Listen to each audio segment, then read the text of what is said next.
अच्छे निवेश का मतलब सिर्फ सही निर्णय लेना नहीं है, बल्कि बार बार गलतियां न करना जरूरी है। धनवान बनने के कई तरीके हैं, लेकिन उसे बनाए रखने के लिए मितव्ययिता और थोड़ी असुरक्षा की भावना आवश्यक है। इस संदर्भ में जेसी लिवरमोर का उदाहरण महत्वपूर्ण है। वे 1877 में जन्मे एक महान स्टॉक ट्रेडर थे, जिन्होंने 30 वर्ष की उम्र तक मुद्रास्फीति समायोजित $100 मिलियन की संपत्ति अर्जित की। 1929 की स्टॉक मार्केट गिरावट के दौरान उन्होंने अपनी निवेश रणनीतियों से विश्व में प्रसिद्धि पाई और उनकी विरासत को मजबूत किया। अक्टूबर 1929 में स्टॉक मार्केट का 1/3 से अधिक मूल्य नष्ट हो गया, जिससे पूरे न्यूयॉर्क में घबराहट फैल गई। लिवरमोर की पत्नी डोरोथी और उनका परिवार चिंतित था, क्योंकि वॉल स्ट्रीट के सट्टेबाजों की आत्महत्या की खबरें आ रही थीं। जब लिवरमोर घर पहुंचे, तो उनके परिवार ने रोते हुए उनका स्वागत किया।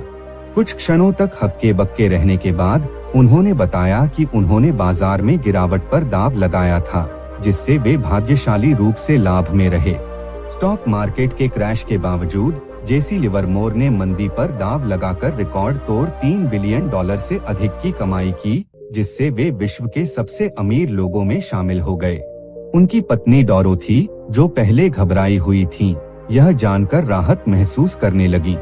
वहीं दूसरी ओर अब्राहम जर्मांस्की, एक करोड़पति रियल एस्टेट निर्माता, ने 1920 के दशक में स्टॉक मार्केट में जमकर निवेश किया था, लेकिन अर्थव्यवस्था की गिरावट ने उनकी स्थिति को उलट दिया और वे वॉल स्ट्रीट की गलियों में निराशा में भटक रहे थे। अक्टूबर 1929 के स्टॉक मार्केट क्रैश के विपरीत प्रभाव जेसी लिवरमोर ने मंदी पर दांव लगाकर अपार संपत्ति अर्जित की और विश्व के सबसे अमीर लोगों में शामिल हो गए। वहीं अब्राहम जर्मांस्की, जिन्होंने बाजार में भारी निवेश किया था, बर्बाद हो गए। 26 अक्टूबर 1929 को द न्यूयॉर्क टाइम्स में छपी खबर के अनुसार जर्मांस्की लापता हो गए और आखिरी बार उन्हें वॉल स्ट्रीट में निराशा में भटकते हुए देखा गया। हालांकि लिवरमोर की सफलता स्थायी नहीं रही। आत्मविश्वास में आकर उन्होंने और बड़े जोखिम उठाए, जिससे वे भारी कर्ज में डूब गए और अंततः अपना सारा धन गंवा बैठे। 4 साल बाद उनकी और जर्मांस्की की कहानियां एक बार फिर समान हो गईं। धन अर्जित करना आसान, लेकिन बनाए रखना कठिन। जेसी लिवरमोर, जो 1929 के स्टॉक मार्केट क्रैश में अपार धन अर्जित कर चुके थे, 1933 में दिवालिया और शर्मिंदा होकर लापता हो गए। द न्यूयॉर्क टाइम्स में उनकी गुमशुदगी की खबर छपी, लेकिन वे लौट आए। अंततः वे अपने वित्तीय पतन से उबर नहीं पाए और आत्महत्या कर ली। उनकी और अब्राहम जर्मांस्की की कहानियां इस बात को दर्शाती हैं कि धन अर्जित करना आसान हो सकता है, लेकिन उसे बनाए रखना बहुत कठिन है। यह सिद्धांत हर व्यक्ति और हर आय स्तर पर लागू होता है। संपत्ति संबंधी सफलता का मूल सार उत्तरजीविता है। इतिहास बताता है कि 40% सार्वजनिक कंपनियां समय के साथ अपना मूल्य खो देती हैं, और फोर्ब्स की सबसे धनी 400 अमेरिकियों की सूची में हर दशक में 20% बदलाव होता है, जो दर्शाता है कि संपत्ति स्थायी नहीं होती। धन प्राप्त करना और बनाए रखना 2 अलग कौशल। पूंजीवाद कठिन है, क्योंकि धन अर्जित करना और उसे बनाए रखना 2 अलग अलग कौशल हैं। धन प्राप्त करने के लिए जोखिम लेना, आशावादी होना और साहस जरूरी है, लेकिन इसे बनाए रखने के लिए विनम्रता, मितव्ययिता और यह स्वीकार करने की आवश्यकता है कि सफलता में भाग्य का भी योगदान होता है। इसलिए अतीत की सफलता को अनिश्चित काल तक दोहराने पर निर्भर नहीं किया जा सकता। सिक्वोया कैपिटल के अरबपति माइकल मोरित्स ने कहा कि उनकी दीर्घकालिक सफलता का कारण व्यवसाय से बाहर होने का डर था।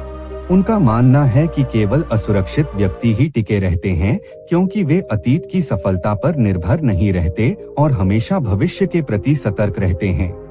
उत्तरजीविता, संपत्ति और सफलता की आधारशिला। संपत्ति और सफलता में उत्तरजीविता सबसे महत्वपूर्ण है। न बुद्धिमत्ता, न अंतर्दृष्टि, बल्कि लंबे समय तक टिके रहने की क्षमता।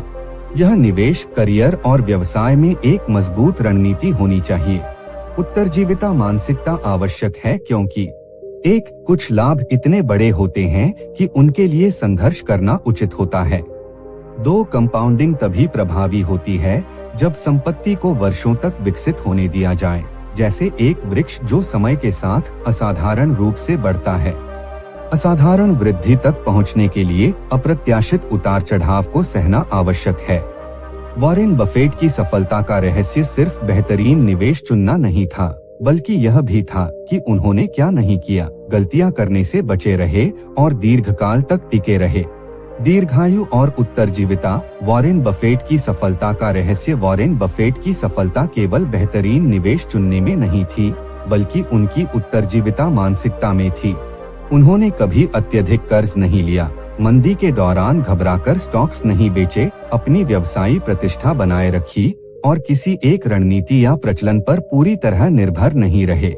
वे दूसरों के धन पर भी निर्भर नहीं थे और कभी हार नहीं मानी। दीर्घकाल तक टिके रहने की उनकी क्षमता ने कंपाउंडिंग को अद्भुत परिणाम देने का समय दिया। 18 वर्ष की उम्र से 89 वर्ष तक लगातार निवेश करके उन्होंने असाधारण संपत्ति अर्जित की। इस सिद्धांत को समझने के लिए रिक गुएरिन की कहानी महत्वपूर्ण है। वॉरेन बफेट, चार्ली मुंगेर और रिक गुएरिन कभी साझेदार थे, लेकिन समय के साथ रिक पीछे छूट गए। निवेशक मोहनीश पबराई ने एक बार बफेट से पूछा कि रिक को क्या हुआ, जिससे उनकी कहानी की असली सीख सामने आती है। धनवान बनने और बने रहने का अंतर। वॉरेन बफेट, चार्ली मुंगेर और रिक गुएरिन निवेश में समान रूप से होशियार थे, लेकिन रिक जल्दबाजी में थे।